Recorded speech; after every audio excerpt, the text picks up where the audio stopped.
Welcome back to Try Before We Die, the whiskey review show where we don't know what we're drinking, but we'll tell you what we're thinking. Hey, Mal. Are you channeling Pep Guardiola? Is that what you're doing nowadays? A little envy, a little coach envy. And what is that pin on your... I'm just going to need you to abide. All right, we're going to find out what we're reviewing tonight. Out of the hundreds of bottles of whiskey in this bar, Randy 2.0 will lead the way. Honest opinions. Unscripted. Always. You ready? Yeah. Oh, that's a new technique. I just bit my tongue, everybody. Holy moly. I know where it is. It's in the snooker room, and it's on the bottom shelf of the second shelf. We'll see everybody around the corner. Bottle 355. You made it. We're over here on the second shelf in the snooker room for bottle 355. Well, we know we end at 300 on the first shelf. 12, 24, 36, 48. Gonna come across 52, 4. And we've pulled this Laphroaig, this White Port and Madeira, this Cairdeas. We'll check on pronunciation. This is coming in at 52.3% ABV. Now, I have had a small sip of this when I bought this. There was a tasting option, and I am looking forward to exploring this whiskey with Malcolm back at the bar. This is an Islay Region release, this Laphroaig, coming in at pretty high ABV. Looking forward to that. We'll see you back at the bar.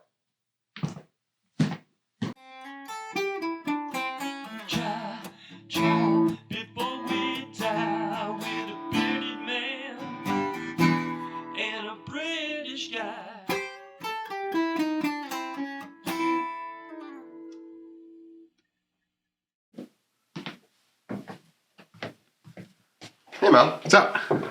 I heard we're off to Islay.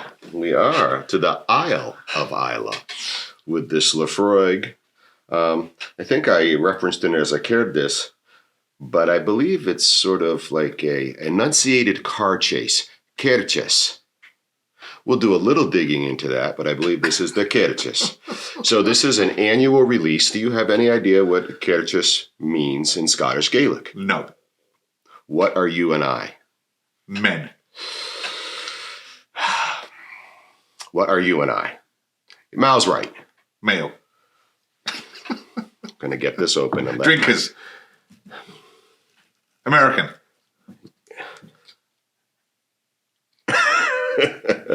You are my pal, Mal. Friends. Yes. Oh, all right. Friendship. So, do you... Caw. Tight and squeaky. That was. Do you recall when I bought this? No. Look around you, my friend. There's hundreds of bottles. You think I make a note? Oh, he bought this today. No. So some of the crew was remembering. Oh, good for them. This was the Whiskey Run, the last store of the day. You don't remember? No. Okay. So what do you know about Laphroaig?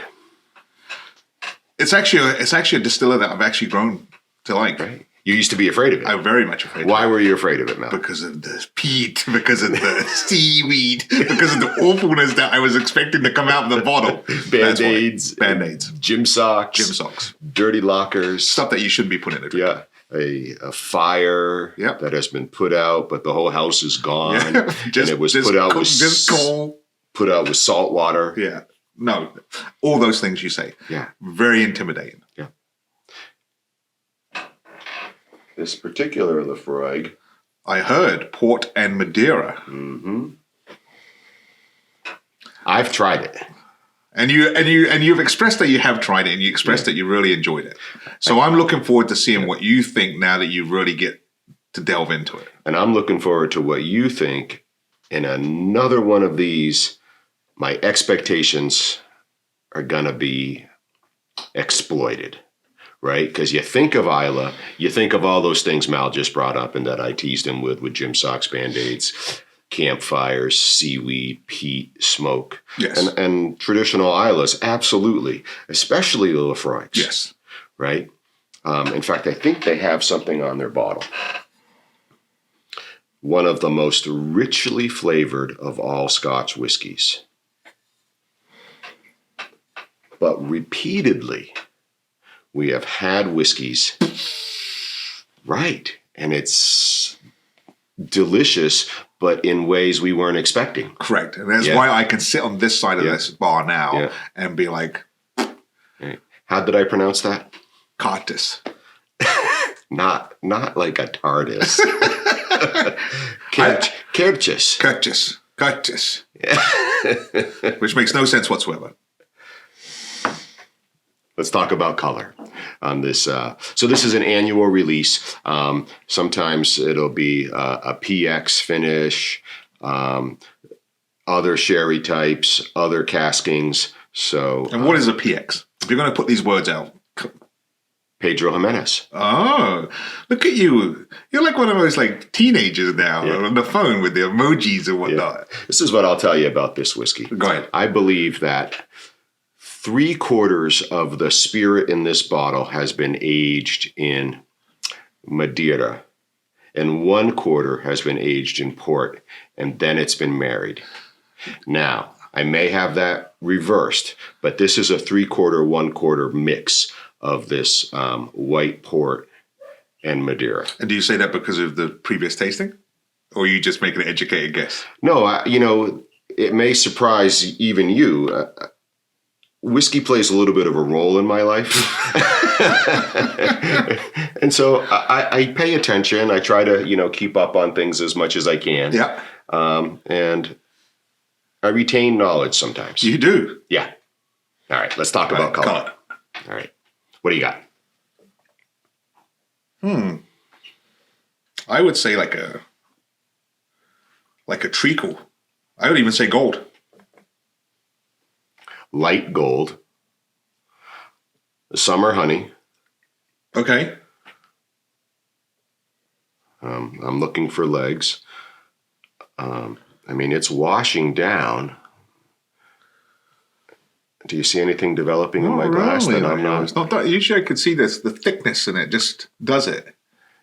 I can just see it coming right back down. But no, I don't see anything like lingering. No, a little bit at the very top. But that might be because it went out of your glass. Oh, I see, like around here. Yes. Yeah. And maybe just because the fact it's up against the cap. Yeah, but nowhere else. So it's not. What was the ABV? I think we were coming in pretty high. Something. 52? 52.6? 52.3, which is 104.6 proof. We are not getting a coloration statement. We're not getting a chill filtration. I'm going to feel confident probably this is no color added and non-chill filtered.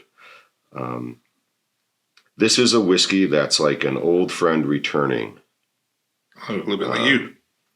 That's familiar, yet with new stories to tell. Right, so I think we're going to have that Laphroaig base with these sweet additions. Okay, so those legs, right?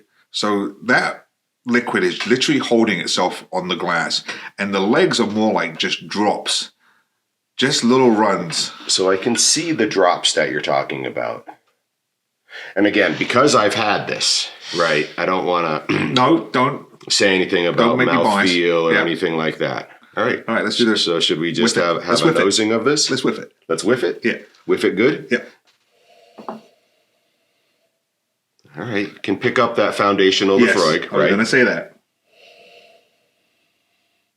It's almost to the point of medicinal, but not. Right? Mm-hmm. It's not very alcohol-y. No. Even though we've got this 52.3. But the base is there, and then there's this nice, pleasant, and I'm going to put this down to the Madiera. Yeah, it is very pleasant. Don't discount the port.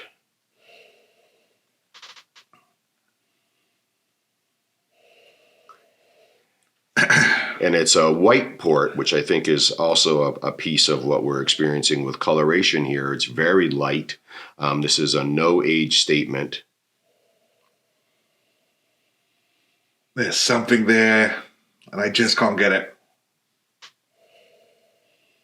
Something fruity. All right, hold on. Peach? It's something like that. Peach is not a bad call. I can't say it is peach, but you're in that very potent smell that you get, right, like a peach gives you. Yeah. Peach has a very potent smell. But it almost cuts. Almost like the legs. It's just like there's this one smell that continues through the entire pour. It is. As the glasses are relaxing themselves, look at my glass now. Yeah, see? See those legs all It's almost like developing? Missile Command. Mal's old. But that's nice. It is. But I like it. Yeah. We touch on it like probably nearly every show. Yeah. I like the fact that the foundation is there. Yeah. You know, recognizable. You can recognize that Laphroaig's there. It's not rough at all. No. Right. Okay. I'm ready. You're ready? Yeah, I'm ready. Because I'm like even more because of the fact that you've tried it before. Cheers. Cheers. The Laphroaig, the Cairdeas, the White Port and Madeira, 53.2.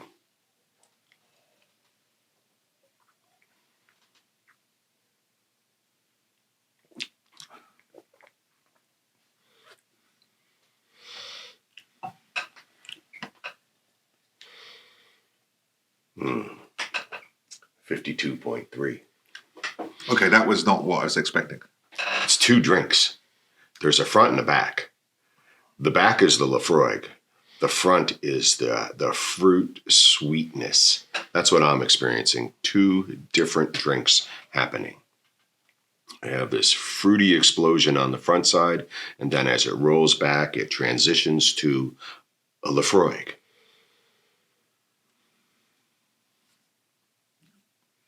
I almost want to say chocolate notes at the back. Oh boy, here he goes. All right, on the back side. On the back side. As you start to get that Laphroaig, it's something.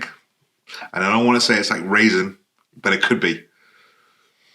But there's something there that's really, really pleasant. Medium mouth, especially in the front. Yeah. It's not a thin whiskey. No. Right. We're not talking about the alcohol content at all. No, but you know you're there. Right, you're drinking something. But you're not being punched in the right, face. Right. Spicy in the back of the throat.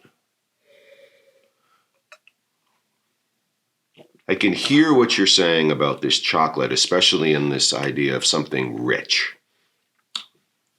Yeah, there's something. It's not terribly maritime. It's not obviously seaside.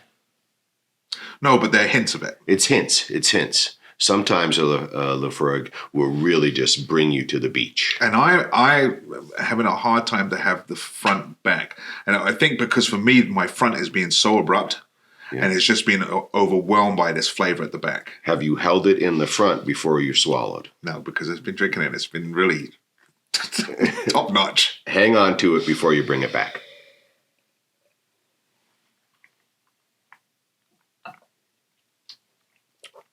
And that's where you can find all that viscosity.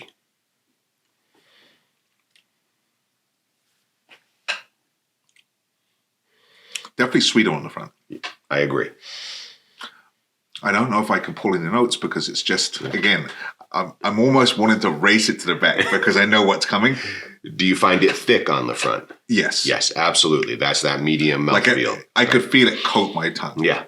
And then as I was like, I don't want to hold it anymore. Mm-hmm. I dragged it back, and then all of a sudden it becomes almost more viscous, and then it just goes away. Yeah. But there's an explosion of taste, and it is really flavorful. Okay. Are you agreeing fruity front, spicy back? I don't know if I would call it spicy right, back. Okay, warming. Fruity front, warming I'd give back. You warming back. Yeah, warming and rich back. Yes. Yes, okay, so fruity front, thick fruity front, warming and rich back. Correct. Yeah. That's the way. I have a hard time with the spice, but I really have this, and I know what I want to do with our accoutrements because I want to see if I can draw it out. Yep. So I will go with the chocolate, and I will do the 70%. Sea salt. Oh. No, I'm going to do the 70%. The 70%. That's this one, right? Yeah. I'm going to take a chance with the mussel. Excuse me, the smoked oyster. All right. Just because of the seaside and the traditional Laphroaig. If I can get one. They're very delicate. But this is really good. Now, are you enjoying this even more now that you're really getting your teeth sunk into it? Mm-hmm. I don't regret getting this at all.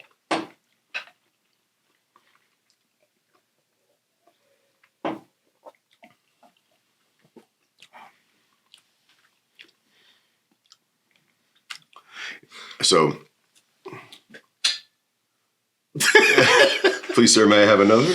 That's really good. Yeah. I brought out a lot of maritime notes. I brought out a lot of classic Laphroaig with that smoked oyster, 100%. I still had that fruity beginning.